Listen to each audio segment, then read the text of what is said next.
ഇന്ന് കേട്ട PMA ഗഫൂർ സാറിൻ്റെ ഒരു സ്പീച്ചിനെ കുറിച്ച് നമുക്ക് ഒരുമിച്ച് സംസാരിച്ചാലോ?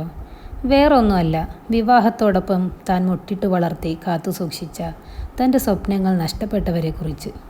അത് സ്ത്രീയോ പുരുഷനോ ആകട്ടെ, ചിലപ്പോഴൊക്കെ തനിച്ചിരുന്ന് നമ്മൾ നമ്മളോട് തന്നെ ചോദിക്കണം, ഹൃദയമേ നീ സന്തോഷത്തിലാണോ എന്ന്.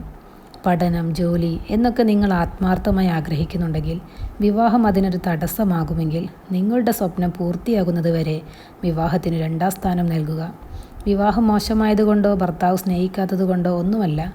പിന്നീട് അങ്ങോട്ടുള്ള ജീവിതത്തിൽ ഹൃദയം കൊണ്ട് നമ്മൾ നെയ്ത സ്വപ്നം തകർന്നടിഞ്ഞതിൻ്റെ വേദന ഹൃദയത്തെ എന്നും കീറി മുറിവേൽപ്പിക്കാതിരിക്കാൻ അതാണ് നല്ലത്. ഒരുപാട് ആളുകളെ നമ്മളിങ്ങനെ സമീപിക്കാറുണ്ട്.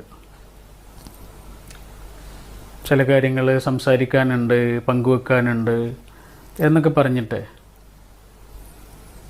ഇതിലൊരു വലിയ ഭൂരിപക്ഷം വരുന്ന ആളുകളും